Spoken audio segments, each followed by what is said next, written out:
Ability Inside Disability podcast is aimed at having conversations on learning, intellectual, and developmental disabilities.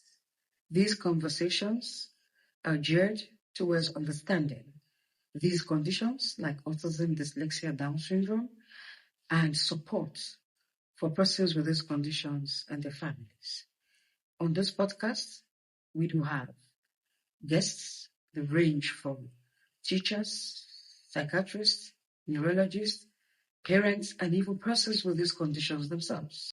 We would very much appreciate that you share these videos so your loved ones and others can benefit from the content in these conversations. We appreciate that you like them, and we'll also suggest that you subscribe so you can always receive notification whenever other videos on these conversations come.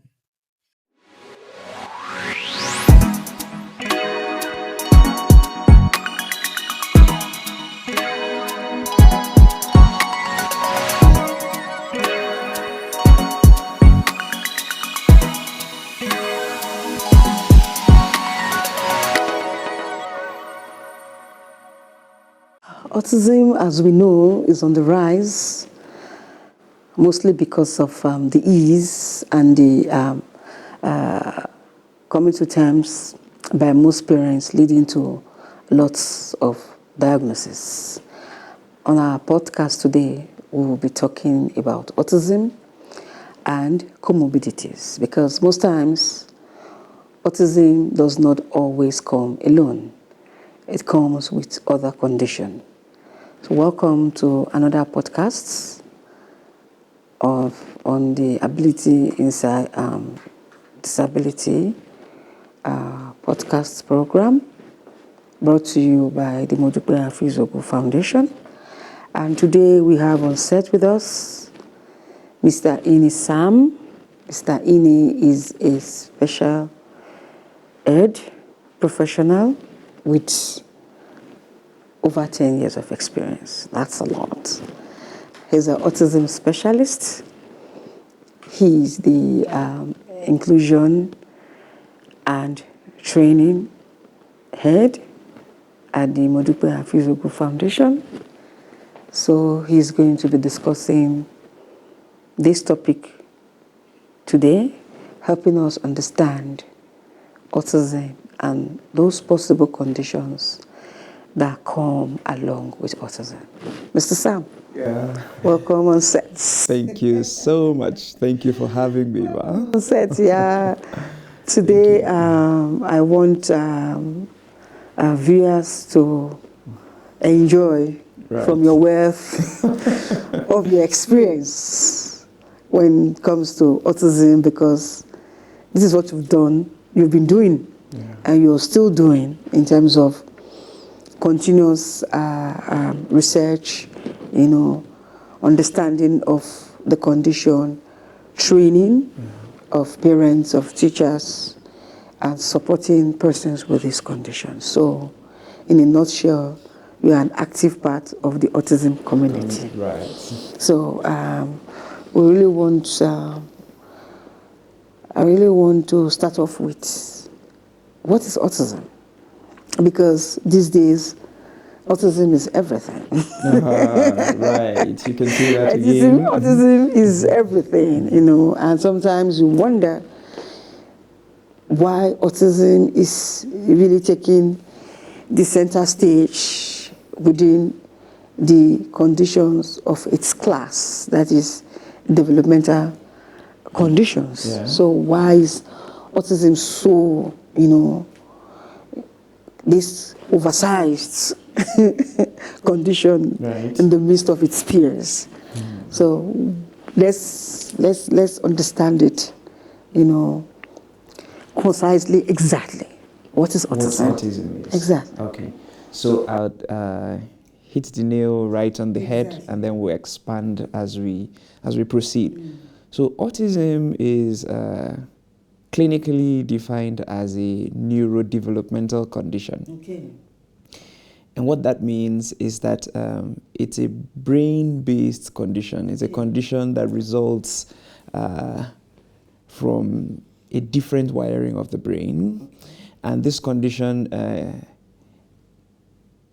typically impacts three major areas of functioning in any given individual. So autism impacts communication, it impacts behavior, and it also impacts social communication or social interaction.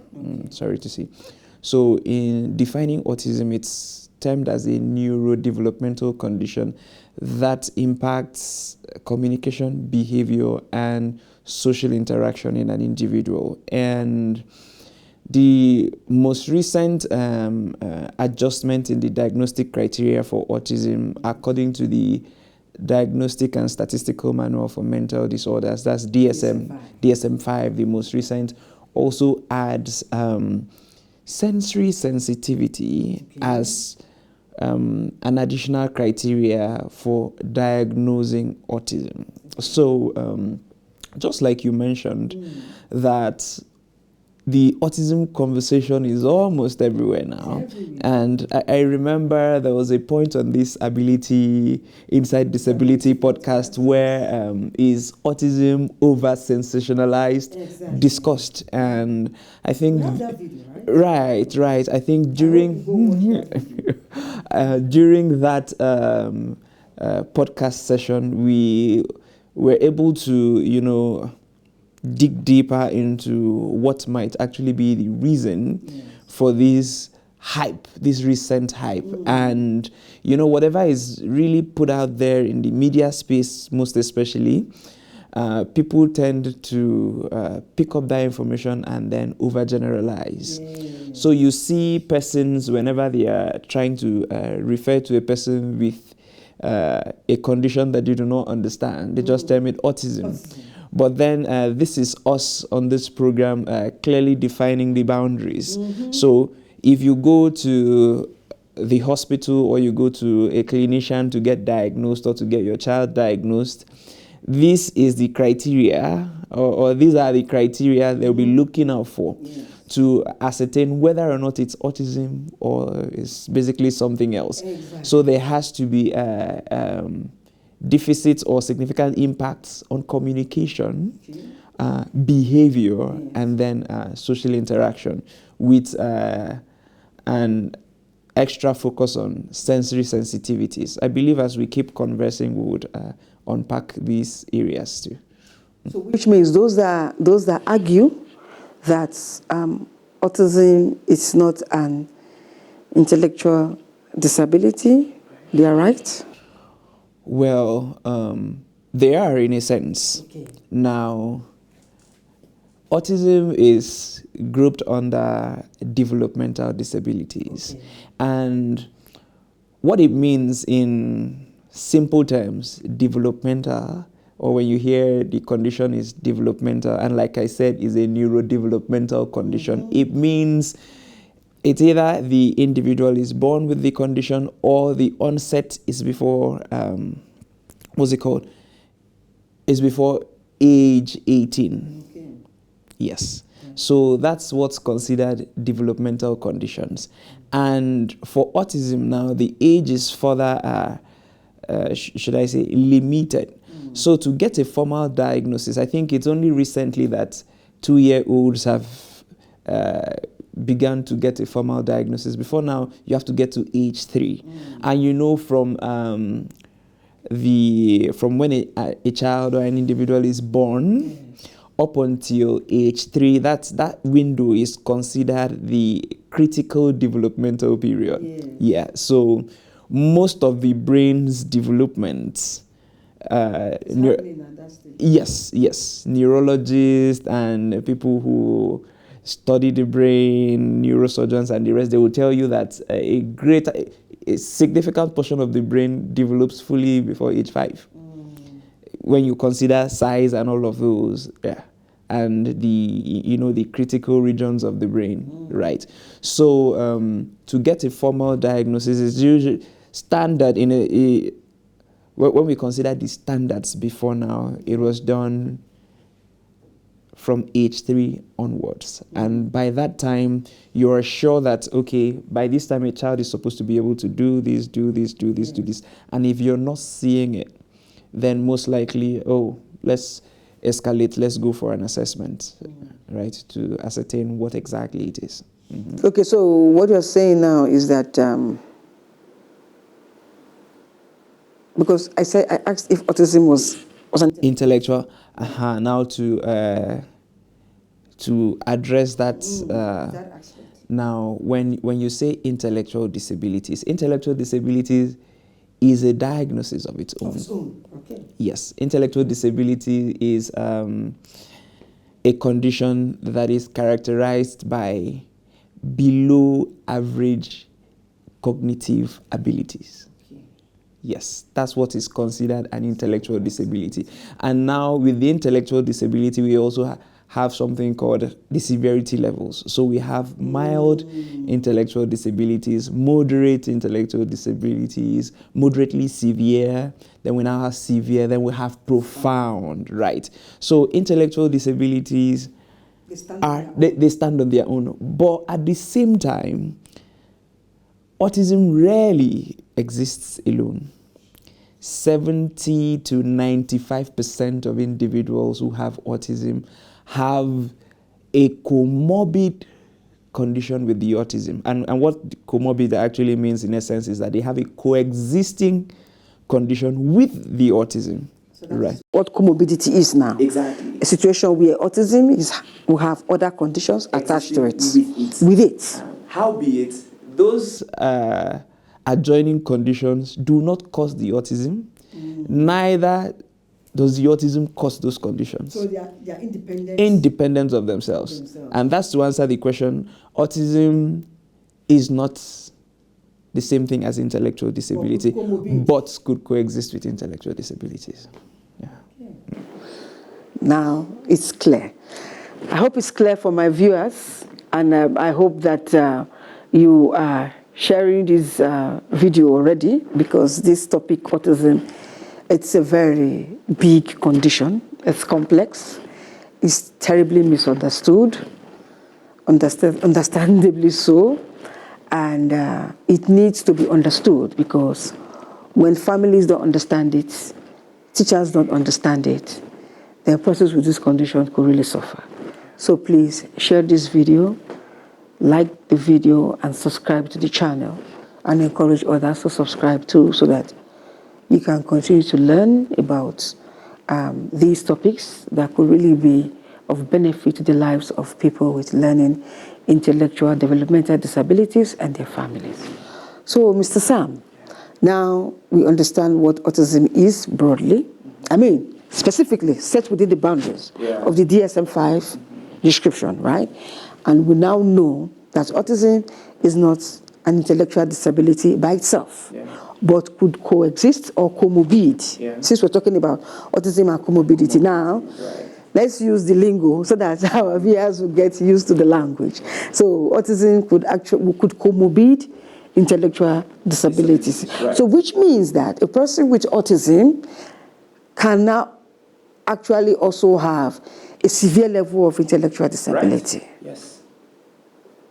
So why is it important for parents in particular to understand the possibility of the existence of these comorbidities? Oh, now this seems tricky a bit, but it is very important.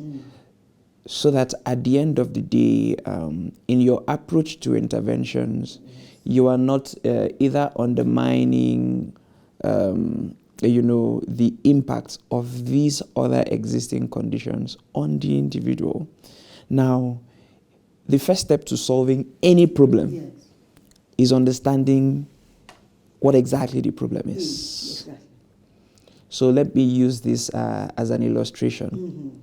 We have an individual who has autism and also has, let's say, a learning disability. Specifically, the person has dyslexia too. which impacts their ability to read or decode written text and all of that. Now, you've gotten a diagnosis, and maybe the diagnosis or the assessment wasn't comprehensive to also capture whatever coexisting conditions this individual may have. Now it's established the individual has autism. And what are the concerns? Maybe, okay, there are issues with communication. Maybe the individual is minimally verbal, which means there are some words, but the individual might choose to use it selectively whenever he feels like.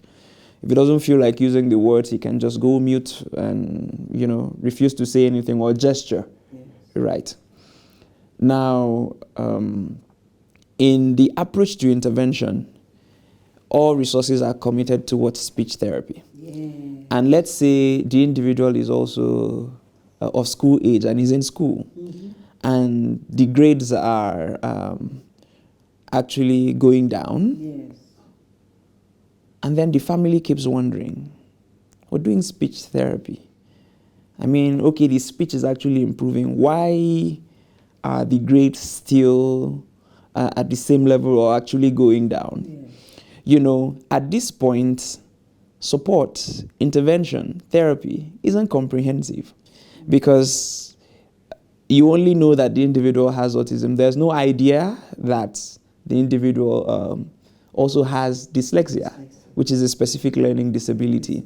And at the end of the day, this area of need that has not been addressed can, at the end of the day, impact the individual in other ways and lead to some other complications. Or, for example, the child is in school and the grades aren't going up, is struggling to read, and maybe is getting negative feedback from teachers, peers, and then we now have self-esteem issues and it plummets to, let's say, depression. Depression now becomes a comorbidity that wasn't there earlier on.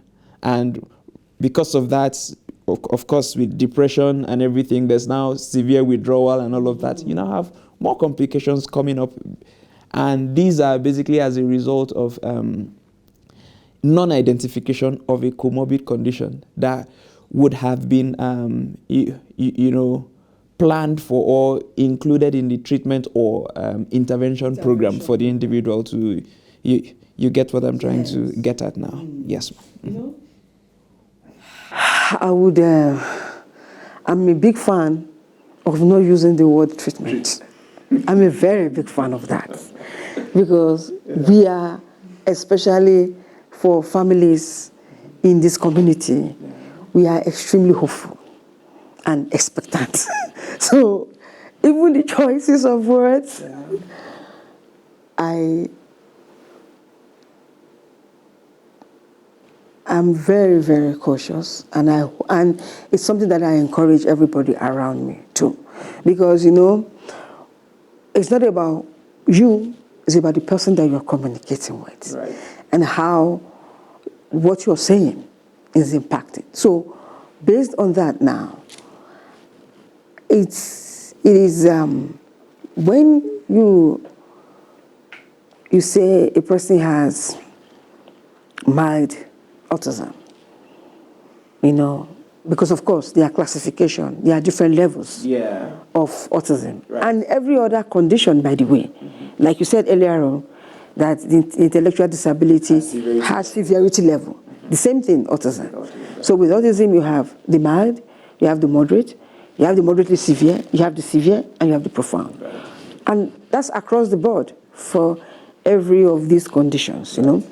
So will it be appropriate for people to think that just because a person has the mild form of autism, that it makes it treatable? That's the temptation because, let me start with an illustration. Okay. So this year I've had to address a few challenges within the community I support, where two families within the community actually, they have children with milder presentations. And what is mild presentation, please? So mild presentation would be what's categorized as level 1 within the autism community. And as broad as it sounds, but level 1 actually, what defines an individual being on level 1 is that, okay, the individual has some speech, is able to communicate verbally, and requires little to no support. Okay. Yes. So autism is, categorized in 3 levels: level 1, level 2, level 3. So level 1 needs little to no support. Level 2 would need substantial support. Like, for example, you might have somebody on level 2 who might be minimally verbal or even non-verbal, but is able to explore other means of communication, could learn to sign, could learn to use alternative or augmentative and alternative communication like devices, spec boards and all of that, could be able to actually write to communicate their needs and the rest. But when it gets to the areas of behavior, it might have slightly more severe challenging behaviors, and moving to the areas of sensory sensitivities might actually be either a strong sensory seeker or somebody who is sensory averse to certain stimuli from the environment, right? And would, as such, would need more support from family, extra caregivers to be able to lead life, right? And then level 3 is defined as persons on the spectrum who would need very substantial support, which means things like even daily living skills for adaptive functioning, like dressing themselves up, potty training, being able to feed themselves, clean up after themselves, and certain things like that might be a significant challenge, and as such they would need constant support from other individuals to help them carry out these activities of daily living. And for those with who need very substantial support, those on level 3 of autism, some individuals on that level 3 might need lifelong support. Yeah. So that's what. So these are the different features, right, of the different levels, of autism, right, according to the needs. They are categorized based on the support needs. So right. Level 1 needs less support, little to no. But the story that you were telling us. Okay, still speaking about the level 1 now, because we were talking about the mild. Whether it is something that you can even. It is a way, if you can even look at it as something that is treatable. Now, I like the way you jumped into save the day when I threw in the word treatment plan. Exactly, yeah. That word is very tempting, like you said. Right, but it's very tempting. Sometimes the word is used interchangeably, but I appreciate the bias, and a lot of people within the community. Yeah. I personally prefer intervention. It's better. Yeah. Let's just keep using it. I prefer intervention when talking about this. So going back to the illustration, now these families have their children with level 1 milder presentations in regular school settings. But over time, because they are capable of performing tasks requiring above average cognitive abilities, the schools are now holding them rigidly to those standards and expecting the children to act typical, as though there were no diagnosis, or as though, they're fine if they can read this and solve this kind of equation that even their typical classmates are struggling with. Then they have no excuse not greeting people or being rude, you understand, not looking people in the face, right? Not agreeing to stand in line. Why wouldn't you stand in line if you can do algebra? You understand? Now expecting very typical behaviors from these individuals just because they are able to perform tasks requiring above average cognitive abilities. And then, it's similar to the conversations that come up. Part of the reasons why autism has been really hyped recently, in my opinion, is that, quite a number of high flyers globally have been clinically diagnosed and identified with the condition. The likes of Elon Musk, the world's richest man at the moment, right? So people go ahead to say, oh, Elon Musk, with everything he's been able to achieve, he's autistic. Music composers, prodigies, and all of that. Some amazing painters, artists, mathematicians, and the rest. A couple of them have autism. So then, once a family speaks about their child and says, oh, my child has been diagnosed with autism, people already have this image of autism at the back of their mind that, if this individual had, he will be an excellent or an exceptional artist.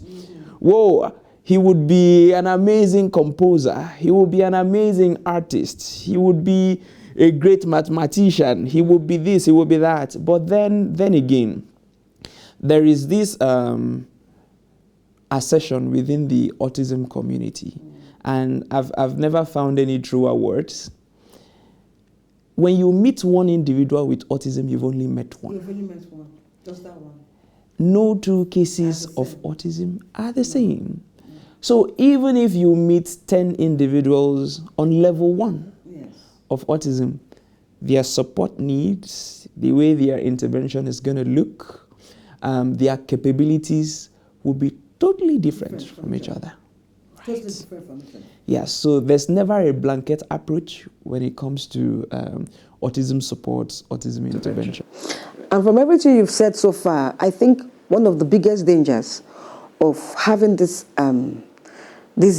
thought process, especially with the level 1 category of people on the spectrum, having this mindset that it's treatable, which would result of things like what you're saying, excessive approach to pushing them, insistence and all of those things. This could actually now result to the development of comorbidities like depression and anxiety.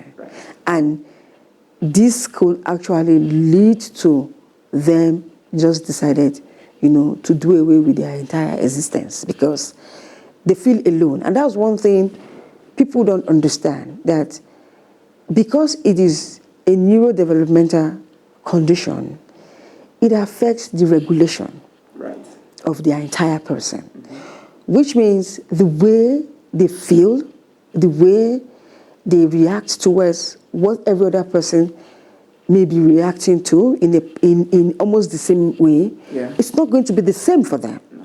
Because the way their body is processing it, straight from the brain, is different. It's either under-processing it or over-processing it.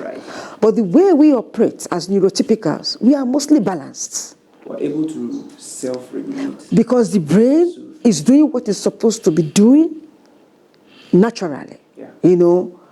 At least within the expected realm.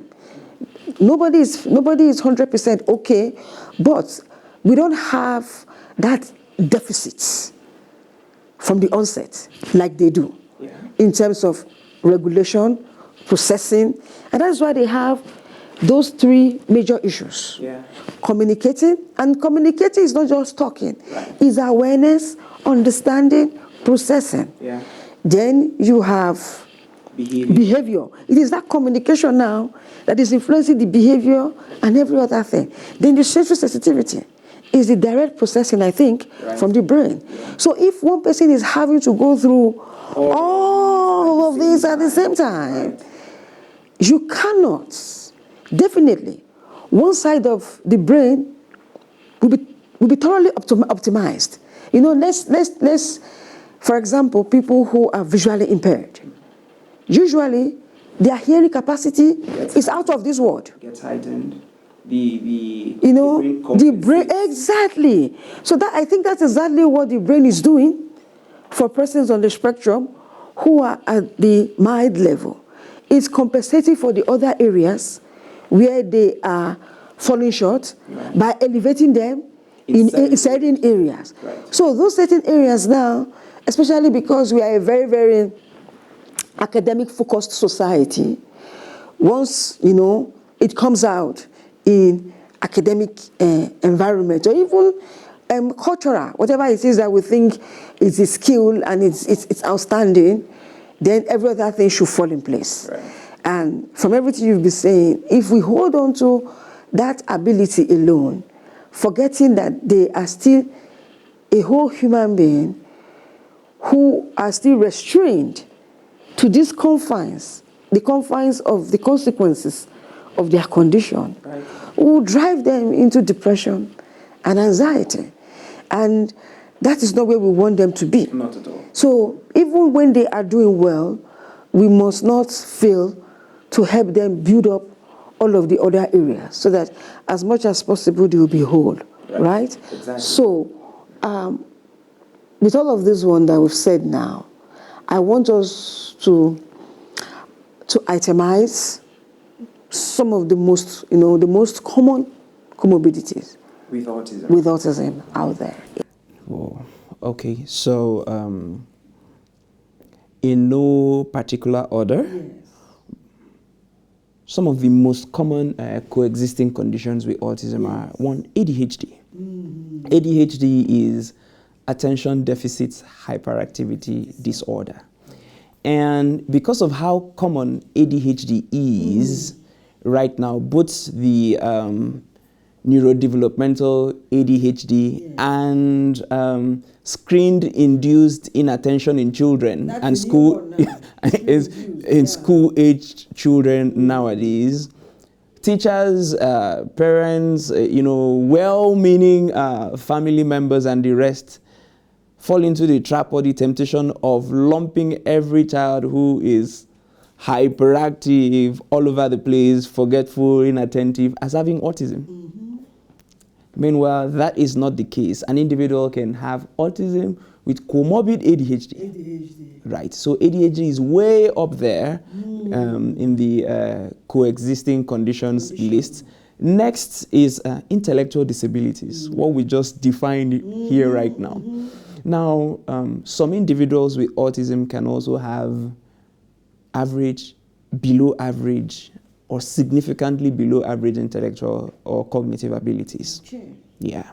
And, this makes it difficult for some people to accept, especially people who don't have the full information or a full understanding of what autism is exactly and this whole concept of comorbidity. And the levels of autism as well. Right. Because most times the entire autism community is seen through the eyes of those who have the mild condition. Exactly, the high flyer. Yeah, and they just say, many times they come up with ideas like keep pushing, you have to keep believing, in sports, you have to keep pushing, there's no, of course we have to hope for that, but we also have to have it in our mind, in our thinking, that we are doing the best that we can, but they will get to where they can get to. Exactly. And you've said it all. And moving away from intellectual disabilities, now learning disabilities, which is part of our work, part of the community we support here in the Modupe Afiz Ogun Foundation. Persons living with autism can also have specific learning disabilities. They can have dyslexia, they can have dysgraphia, they can have dyscalculia. Okay, for instance, I have at least 3 clients that I support who have dysgraphia. Yeah, I know that is dysgraphia is very common with them. Yeah, it is. So I have about 3 clients who also have dysgraphia and have autism. So there's specific learning disabilities there. And moving on to other biomedical conditions. Can you please just quickly define them, just briefly, the dysgraphia Okay. And you've talked about dyslexia already as the reading and comprehension issue, but dysgraphia. Okay, dysgraphia is a specific learning disability that impacts an individual's ability to write. Graphia, right. They can have all the ideas up here. If you quiz them orally, they might be able to give you everything you're expecting, right. But being able to transfer what is in their brain to a book, that's usually where the disconnect happens, right? And it's not because they don't want to write. No. It's because the brain is not coordinating with... It's a clinically diagnosed condition, and this also doesn't excuse persons who or lump everybody who struggles with writing as having dysgraphia. Yes, anybody struggling with writing as having autism. Right. So you have to get a formal diagnosis, right? So then there's also dyscalculia as part of the specific learning disability. So calculate, that impacts math, being able to understand and manipulate numbers. Yeah, there are individuals with autism who have that. And moving further, there are individuals with autism who also have depression, clinically diagnosed depression. There are persons with autism who have bipolar disorder.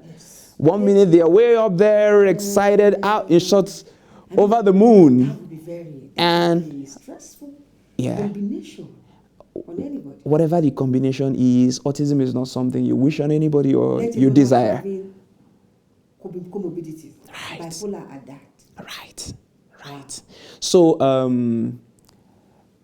based on research statistics, 40 to 50% of persons with autism have more than 2 comorbidities with the autism. I was about to ask before you said right. So it's not just limited to if you have autism and ADHD, that's it. Exactly. Someone can have autism, have ADHD, have learning disabilities, have bipolar disorder. Yes. And still on the comorbidities, the list is quite long and almost inexhaustive. Now we move on to some other behavioral challenges. So persons with autism, some individuals with autism can have OCD. OCD is obsessive compulsive disorder. Some persons with autism might have what's called PDA, pathological demand avoidance. So as long as it's an authority figure telling them to do anything, like why? No. So you might start having anger outbursts, tantrums, and sometimes it can escalate to a meltdown just because you told them stop that or do this, don't do that, come pick up your plates, take it to the sink. And whoa, you have a full-blown outburst. Just because you said that. But it's also a clinically diagnosed condition. Right. There are persons with, individuals with autism who can also have seizure disorders. That's a very common one. You know, when we say seizure disorders, the easiest people can connect with is epilepsy. But there are quite a number of other. And even in epilepsy, there are different presentations. I know of somebody, I thought I was shocked when the parent told me that, you know, she does have seizure. So when she said that, I was like, okay. And after a while, she said, you know, she's experiencing the seizure now. Really? And I didn't see the usual presentations, you know, of the jerking. No, she was just lying down and the seizure was taking place. In fact, I think in one of the parent meetings that I once attended, a father, by the way, asked the facilitator that there is a period every, I think, a particular time of the day. Of the month, particular day of the month, that his son will just sit still and just continuously stare at just one direction, and afterwards he will throw up. You know, when he said that, I remembered mine. Because, yes, when he said that, I remembered mine because it just came to me that, oh, okay. So this is not just Right. mine, Right. So the facilitator said, yeah, that what people don't understand is that you have external seizure and you have internal seizure. That the most explanation that she can give, she's not a doctor, but from her own experience in the clinical space, it's very possible that some seizure, that child was experiencing seizure, and the final stage of the seizure was throwing up. Yeah. That was the explanation she gave. So, and it allowed that incident to make sense to me. So I'm just trying to buttress what you just said now. Because, sometimes, especially as parents, if we don't understand what is going on around us, it can be very stressful. Especially when you're dealing with children who are on level 2 to level 3, they cannot communicate their needs, they cannot tell you what's going on. So you're struggling. Is it seizure? Is it tummy ache? Is it, I think I'm also going to get to that. So with individuals with autism, there are certain things that we see outwardly. It will only take maybe seeing seeking professional help to get proper explanations to some of the things that have been happening. So if you meet parents and sometimes even intentional educators, teachers. Intentional educators, yeah. I like that word. Yeah. They'll tell you that the child was just sitting, nothing happened, nobody did anything. And the next thing, they are screaming, they are on the floor, they are rolling, they are hitting their head, they are breaking things, scattering things, looking for maybe something to bite or hold on to firmly. And you just can't explain what happened at that instance. Comorbidities, a good understanding of comorbidity and explain some of these outward behaviors that we see. So for instance, autism also coexists with gastrointestinal or gut disorders or gut issues, right? So one very common example is severe constipation. There are quite a number of individuals on the autism spectrum whose guts, whose bowels struggle to digest certain kinds of food. Almost all of them. Struggle to break down certain kinds of foods. And, you mentioned level 2, level 3 with the gaps in communication, not being able to tell you exactly what's happening to them. Should I say amazingly or sadly, it also happens to even those on level 1. Yes, because of now you are bringing me back. You're helping me understand further, because communication is not just being able to talk. Thank you. It's also being able to be aware of your body. Exactly. So which means people on level 1, they suffer from not being able to understand the mechanism of their body. Or being able to put the words together to describe what they are feeling at that particular point. There are things like severe constipation, indigestion, and scientifically it's been established that there is a connection between the gut and the brain. Yes, there is. I think that's the third brain. Yes, yeah. Your gut is the third brain. Right. So if there is anything, if there's any discomfort, or there's a breach in the lining. Yes, the irritation or whatever can go up the bloodstream to the brain and cause irritations. And these irritations can lead to overwhelm, that might lead to meltdowns, severe challenging behaviors, things like grinding of the teeth, sensory seeking behaviors like always wanting to hug on something tight or hug people, even unfamiliar people. And just seeking some sort of comfort and regulation for what's going on inside. Now, individuals with autism, another comorbidity again is quite a number of them have sleep disorders. Yes, they do. Yeah. They do. Now, all of these things are not just rationalizations, we giving names to things just happening. These are clinically diagnosed conditions that can be intervened or supported in isolation. In isolation. Because they are standalone. For the fact that we're discussing comorbidities, we'll also have to chip in a little bit on support and interventions on how to address some of these, right? So I just spoke about sleep disorders. Sleep disorders. There are some individuals who would have to be on certain medications to be able to sleep. Correct. Even eat. Yes.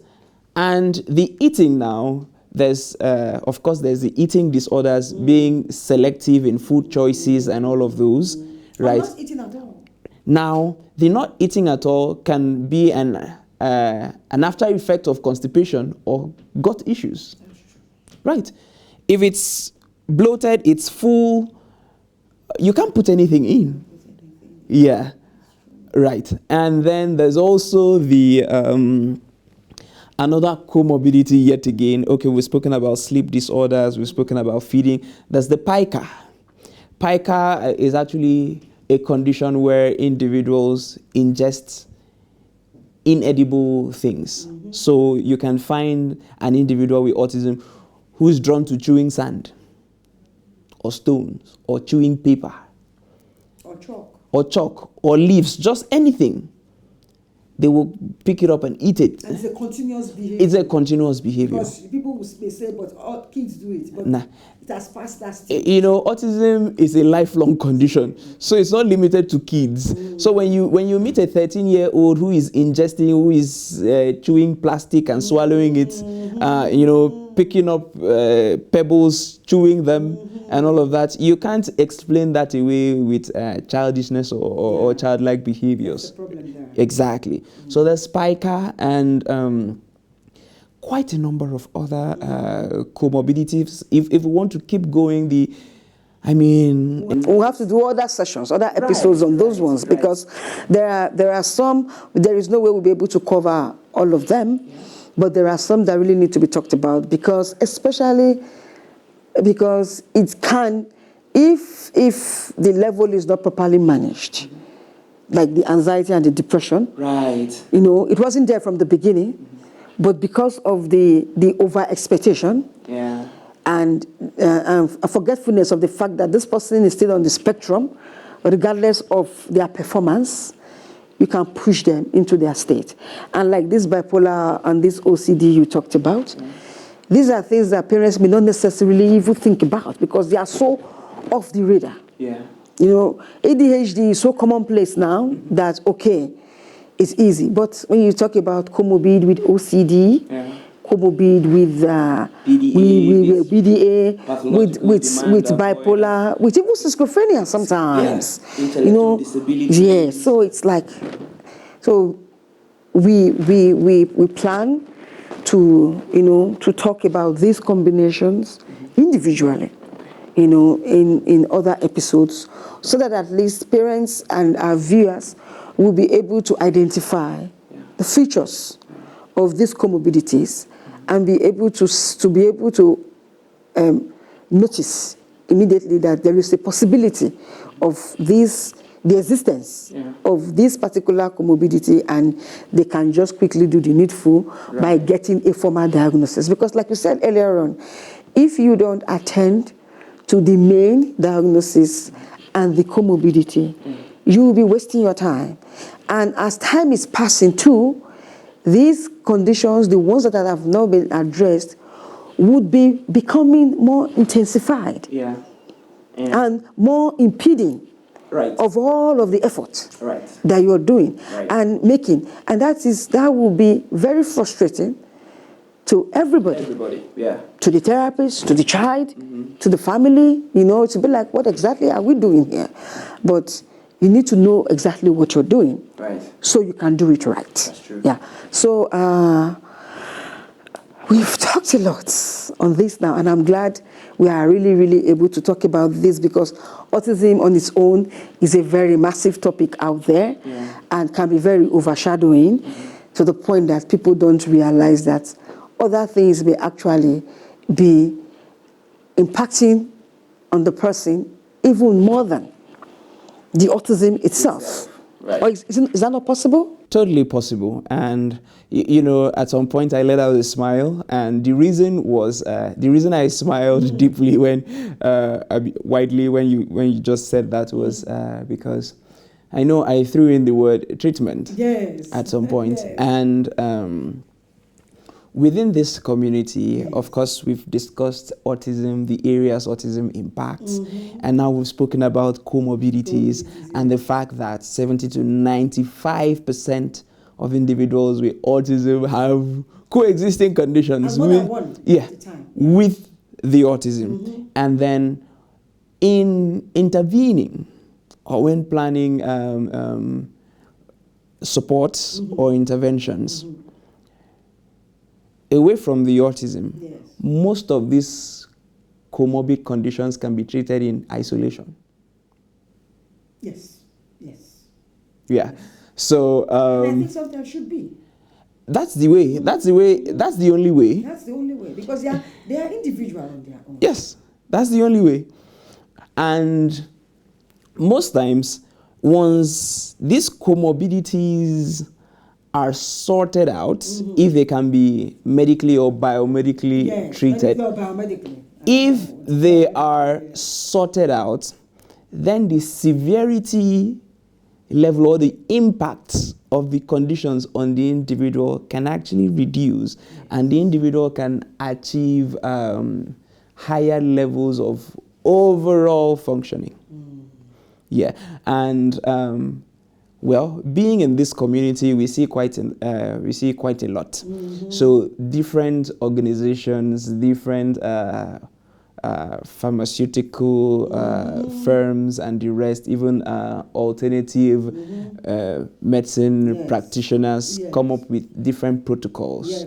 And still going back to the words in use now, you hear things like cures, reversals, you know. I work hard to stay away from those languages. The list is, you know. No, I don't mean to be pessimist. I understand. But I try to be as practical as possible, because your mind can really play, can do a lot to you and really mess you up psychologically. And I don't want to go there. I'm trying to give some perspective Yes, I understand. to this. So some of these industries or these players and the treatment protocols they come up with actually help with the comorbidities. And because they have helped tone down or even eliminate the impacts of these comorbidities on the individual, then you suddenly believe that the autism has been treated. Yes. Their overall levels of functioning and ability to cope and thrive improves and increases. Right. And that's exactly why I said I what stay away from it. Because the practical reality is that autism is a lifelong condition. Works with comorbidity. Yeah. You know, like you said, when you work on the comorbidity and even the original diagnosis of autism itself, but you cannot get the optimum result with the original diagnosis if the comorbidities are still as strong as ever. Right. I mean, there are soldiers out there shooting all their effort every single day. Yeah. So you want to take them out as much as possible, reduce the firepower. Yeah? So that all of your attention to the major diagnosis, I mean the major areas of impact, of challenge, can really, you know, be optimized in terms of support. That's right. But still, affirming what you just said, please, let's stay away from reverse. Let's stay away from treatment, because the reason why, for me, why I stay away from them is because our children are not dummies. They are human beings. Right. At the age that we are at now, at our 40s, our 50s, we are still evolving. If you want to be honest with yourself, there are things you're still throwing out. There are things you're learning. Right. Which means we don't stay still. We don't stay put, whether we like it or not. So does our biology. One time, you were a young lady. Afterwards, you were just regular girl. Later on, you become matured. Later, you become premenopausal. Then you become menopausal. Lots of changes. Imagine you have a girl on the spectrum. These phases affects us, neurotypical, and it affects us terribly. I mean, depending on the individual. Then you now imagine that in a growing female, all the way, who is on the spectrum. All of those things are going to impact on the existing condition she has called autism, along with all of the comorbidity. So if you are able to rein in the comorbidity, that will be very helpful for her to be able to live with the continuous change her body will be going through, along with while learning coping mechanisms with her autism condition. Right. Same too with the male. Male to their body changes. Puberty, puberty and all. They can't. We talked about level 1 autistic person that does not even understand bowel movement. Right. So your child has improved with his ADHD. His speech has improved. But does that entirely mean that they understand themselves totally? Still be a picky eater. Still strong. And it may still be somebody who does not even really feel pain very well. Yes. That's another thing. Yes. They will not feel pain. Hypersensitivity, because he needs that pain to be at the level where you cannot even wish for your enemy for him to feel it. So what's that? You get my point. We're talking about sensory sensitivity. Yeah. So the inability to feel that pain now comes under the sensory categorization. Yes, it does. So if ADHD is reduced, dyslexia is improved, and that one is still there, what are we talking about? Is it not the same autism we're talking about? This is my practical reason for staying away from those reverse. Because we are raising, and I'm very direct towards parents, we're raising these children, hopefully to become independent. Right. But all of the protocols, all of the efforts, all of the measures we put in place that helps them to sustain the level of improvement that we achieve when they are with us cannot be the same when they are alone. The consistency of routine, the follow-up, the this, the that, even with our neurotypical, it's not the same. So if a child who has mild autism, like you said, can cope in so many areas, was able to get the comorbidity to manageable levels within the family structure, you really need to do a lot of things in terms of creating that kind of environment for that child, wherever the child is, even as an adult. Helping the child understand the need for these things and helping them to be able to build consistency. Or what do you think? And tolerance too, because nothing in life is set in stone. Exactly. Right? You're going to move into environments where your routines will be altered. Whether you like it or not. Yes, it's part of life. So one of the aims of intervention is to empower the individual to the point where they are able to create their own self-soothing mechanisms, yes, adjustment strategies, self-regulation practices, without having to depend on external support. Yes, that is the only place where you can say true independence has arrived. Yes. Okay, it's been an amazing conversation. I have had so much fun. I hope you all have had so much fun listening. I've learned so much from my mentor. Yeah, he's my mentor. Yeah. Mr. Ini is a very, very passionate and intentional professional. And I'm very happy that we have him on set for this conversation. And I know you noticed that I've been very, very enthusiastic too, because I really, really want us in the autism community to be as clear-headed as possible where we are managing our children, our family members' condition. Because it is something that all of us, we wish that it should go away. And there's nothing wrong with that wish. It's okay. But what I will encourage is that we wish, but we come back to reality. Let's keep things practical. Let's not hope more than hope itself, but let's not be hopeless as well. let's just stay practical, stay as truthful to the situation, and focus more on the gains. The gains will not be big all the time, Right. but you need little gains to build upon. So we should not have all of these overblown goals and expectations. You know, let's be realistic and let's be flexible. If this approach is not working, let's move to something else. Right. Because we are dealing with human beings. And at the end of the day, it doesn't stop with the children. Whatever approach you're taking also impacts you, the caregiver. So if you are flexible, you are open-minded, and you are not overly insistent, you will not hurt yourself unnecessarily as a caregiver, as a parent in particular.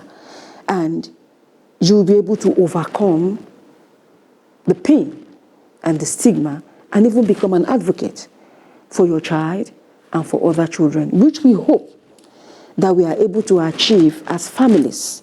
You know, that is one of the biggest goals we strive for in the Modupe Afiz Ogun Foundation, for parents to become active advocates coming from a place of knowledge, of acceptance, and realism.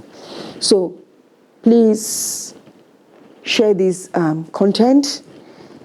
It will be of huge impact and support to the autism community and every community in this country and across the globe, because the autism community is a part of the world community, is a part of the global community. So let's learn. Let's learn about persons with this condition and their families, and let's know how to support them. That way we'll be better human beings too. Share the videos, please, like them, subscribe to the channel, and let's have more fun conversation next week. Take care and stay blessed.